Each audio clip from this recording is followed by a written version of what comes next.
What is going on, Headliner Nation? I hope you're ready for some straight banger picks here in week 5. We have been on absolute fire this season. 10 of our last 12 picks in this show have hit, and on the year, we're sitting at 71% on our player pickems. Our process of picking more winners and really focusing on trying to double and triple our money is absolutely working. Now, people are using this video to gain information on players for their fantasy teams and to win on Underdog. Is something for everyone. So before we dive into the players here in today's show, I have to be sure that you are all signed up, that you are all ready to go on Underdog. So if you want to follow along with us, you can. So here's what you do. Head over to Underdog Fantasy or download the app, create a new account, and use the referral code HEADLINERS when you do so. Then all you need to do is make your minimum deposit. And if you do that, you'll be ready for a weekend full of promos that you can just absolutely capitalize on. If you sign up with our Headliners promo code and play just $5, you're going to get $100 in bonus funds. But that is not it. It is officially Boosttober, so this weekend, you're gonna get the following promos. A profit boost on the London game, a profit boost on the Monday Night Football game. How about an additional profit boost that you can use all weekend long, and for the next 4 days, you have unlimited 30% profit boosts on all of your player pick'em tickets. I mean, come on, at this point, it's an absolute no-brainer. But all right, enough of that. Let's dive into the players we're going to be looking at here in week 5. And that first player is Quinshon Judkins, running back of the Cleveland Browns, and it sure did not take very long for him to take over that bell cow role in Cleveland. He has had 44 touches over his last 2 weeks and has now had 80+ rushing yards and a touchdown in back-to-back ball games. Really, the only thing that has worked in Cleveland as of late has been the running game. The passing game has been so bad that Cleveland is going to turn the ball over to rookie quarterback Dillon Gabriel here in week 5. Now, I may not be the biggest Dillon Gabriel guy, but running backs are a young quarterback's best friend, especially in poor passing offenses. They're going to rely on the run game, keep possession of the ball, keep the clock moving and away from your opponent as much as you possibly can. And that right there will be even more magnified given the fact that this is an international game in London. Cleveland is going to want to take as much pressure as they can off of the young quarterback, but the matchup is a part of this equation as well. Minnesota has allowed over 19 fantasy points per game to opposing running backs and the 9th most rushing yards to their opponents. Last week, the Pittsburgh running backs ran for 121 yards on them, including 99 from Kenneth Gainwell. In week 2, the Atlanta backfield ran for 219 yards, including 143 from Bijan. Volume plus matchup plus international game plus a rookie quarterback in his first ever start.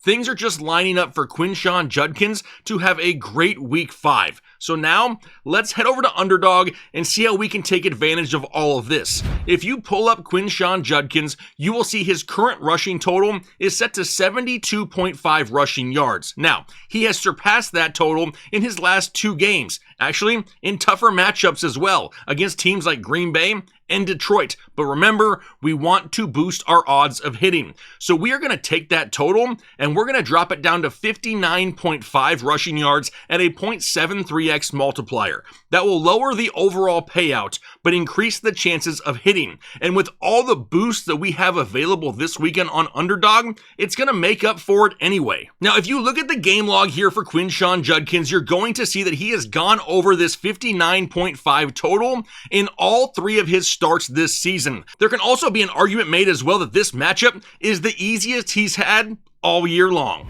Now up next is Xavier Hutchinson, wide receiver of the Houston Texans. And now, you know, I typically like to stick to guys with bigger roles, but this is just another one of those plays that just makes a lot of sense to me. Now, he may not be the most utilized wide receiver in Houston, but he has played in 64% of the offensive snaps this year. He has had at least 2 receptions in each of the 4 games this year, and for his career, he's averaging 10.3 yards per reception. Then we get to the fact that they're going to be playing up against a beat-up Baltimore Ravens team. We know Lamar Jackson is out, but this defense also has 3 members of its secondary that are currently questionable to play. Baltimore has allowed the second most passing yards of all teams in the NFL. And from a fantasy perspective, Baltimore is allowing the 5th most fantasy points per game to the wide receiver position. So now let's head over to Underdog and see if we can take advantage of this. Now, if you pull up Xavier Hutchinson, you're going to see that his current receiving total is set to 15.5 receiving yards. Now, he has hit that total in 8 of the last 10 games he's played, so there is a chance that he could hit it once again. However, over the last 2 weeks, he's only had 16 yards receiving and 17 yards receiving, so it's razor close. So what we're going to do once again is we're going to take that total, we're going to drop it down to only 9.5 receiving yards at a 0.77x multiplier and take the higher.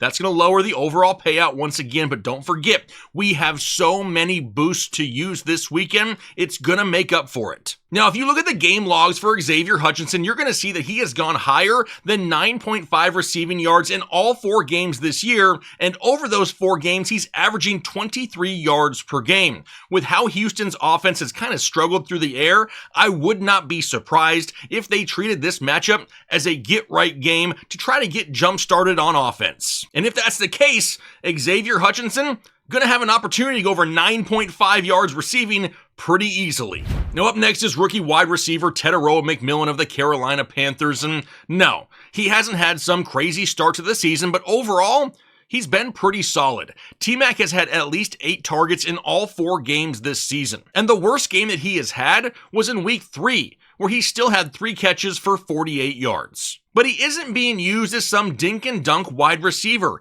He's averaging over 15 yards per reception, which is 13th highest among all NFL wide receivers. But the metric that I want to pay attention to is that yak, yards after the catch. T-Mac has 101 yak yards on the season, and that is 12th highest among wide receivers. That is definitely a metric that plays in our favor here. But now that takes us to the matchup this week against Miami. And Miami has been pretty vulnerable to teams' top wide receivers. They allowed 82 yards last week to Garrett Wilson. They allowed 80 yards to Michael Pittman in week 1. Now, obviously, Buffalo and New England, the other 2 games they've played, don't really have wide receiver ones, but even Khalil Shakir had 45 yards and a touchdown against Miami. But we also have to acknowledge the fact that Miami is going to be without Tyreek Hill. However, they still have enough weapons to put some points up on the board. Tight end Jatavian Sanders and running back Chuba Hubbard are questionable to play. And with the way that Tet can rack up yardage, we could be in store for a solid game from the rookie. So now let's head over to Underdog and see how we can take advantage of this situation. If you pull up Teteroa McMillan, you're going to see his current receiving yard total is set to 62.5 yards. That's a total he's only hit in 2 of the 4 games this season, so it really makes it a 50-50 shot of hitting. So what we're going to do is we're going to drop that total down to 39.5 receiving yards at a 0.72x multiplier and take the higher. Yes, that's going to lower the overall payout, but with all the boosts, I'm going to try to drive this point home. There are so many boosts this weekend, it is definitely going to make up for it. Now, if you look at the game log of Teteroa McMillan, you're going to see by us dropping the total down to 39.5, it's become a number that he has hit in all 4 games this season. Best case scenario here, Miami gets out to an early lead and Carolina is forced to throw the ball a lot. But also, don't forget that the running game is banged up in Carolina and that heavy passing volume is likely to be there once again in week 5. Now next up we got a tight end and it's Darren Waller of the Miami Dolphins, and what a welcome back last week it was for Darren Waller. Considering he's been rapping more than balling, he actually looked pretty freaking good last week. Now, obviously, we can't count on weekly tight ends, but with the injury to Tyreek Hill, this offense is going to need Waller maybe more than they even thought they were going to. There is a high likelihood that we see Darren Waller adopt the Jonnu Smith role from 2024. We cannot forget that Miami let go of Jonnu Smith, who had been their best tight end in forever, because they wanted to sign Darren Waller out of retirement. Now, he may not be that big play guy that he used to be, but he could go out weekly and rack up 5 catches for 50 yards pretty easily. But this week, he gets a great matchup going up against Carolina, who allows the 6th most fantasy points per game to opposing tight ends. On average, over the first 4 weeks of the season, Carolina is allowing 60 yards receiving to opposing tight ends. And if we're being completely honest, the Carolina defense has been much better on shutting down wide receivers on the outside. They have actually held opposing wide receivers to the 3rd fewest fantasy points per game. Just another thing that could definitely help out Darren Waller this week. So let's go ahead, let's head over to Underdog and try to take advantage of this. If you pull up Darren Waller, you're going to see his current receiving yards are set at 28.5. Now, last week in his first game back, he had just 27, but his role, like we've already talked about, could be increased this week. So definitely, there's a chance that he could hit that 28.5,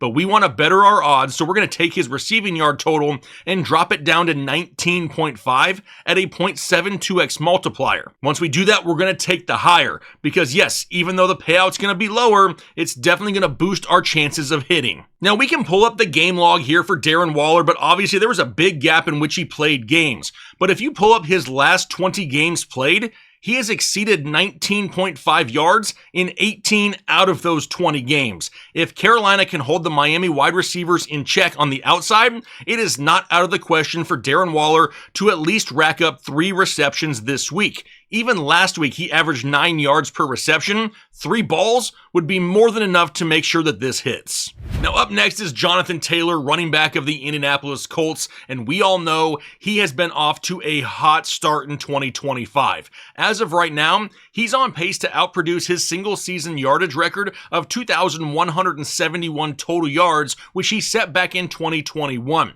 He's averaging his highest yards per touch of his career, and he's on pace for a career high in targets, and that right there is the cherry on top. It's something he did really well at in 2021 when he racked up over 2,000 total yards. But the last few years, he hasn't really been involved in the passing game much. In fact, he has almost as many receptions through 4 weeks of this season as he did the entire season in 2023 and in 2024. Things are truly clicking for JT in this offense right now. But that brings us to this matchup going up against the Raiders. Now, on paper, this is a pretty tough matchup. Vegas allows the 7th fewest fantasy points per game to opposing running backs, and on the season, they have allowed less than 100 yards rushing in 3 of their 4 games played. But it's not like they've played the best running teams in the NFL. It was New England in week 1, the Chargers in week 2, Washington in week 3, and Chicago last week. None of those teams have the running attack or a running back like Jonathan Taylor. Then we add in the fact that he's had a minimum of 20 touches in every game this season. There is no reason to think that Jonathan Taylor can't thrive again, so let's head over to Underdog. Let's try to take advantage of this. If you pull up Jonathan Taylor, you're going to see his current receiving yard line is set at 17.5 yards. Now, that is something that he has been able to hit in 3 of the 4 games this season, but barely. He had 16 yards in week 3 and 20 yards in week 4. That makes it a lot closer than what I really want it to be. So let's better our odds. Let's drop it down to 9.5 yards at a 0.72x multiplier and take the higher. We'll take the lower payout to boost our chances of hitting because Underdog's helping us by giving us those boosts all weekend anyway. So if you look at the game log for the first 4 weeks for Jonathan Taylor, he's averaging 28 yards receiving per game. JT for his career is averaging 7.8 yards per reception. So in reality, he only needs 2 catches for this to hit. He has had at least 2 receptions in every game this year, so we have a good chance that this one hits as well. Now, last but not least is Jahmyr Gibbs, running back of the Detroit Lions, and once again, he continues to be probably the safest, high-ceiling running back in the NFL. He's had at least 90 total yards and at least a touchdown now in 3 straight ball games. We don't need to spend a lot of time here telling you how good Jahmyr Gibbs is. I'm pretty sure you're well aware of it. But what we do like this week is the matchup going up against Cincinnati. Cincinnati has allowed the 2nd most fantasy points per game to the running back position on the year, and they have allowed over 130 yards rushing in 3 straight games, basically since they lost Joe Burrow. And why is that? Because Jake Browning sucks, and so does the Cincinnati defense. They are constantly losing, and their opponents can just run on them non-stop. So why do we expect much different in this matchup?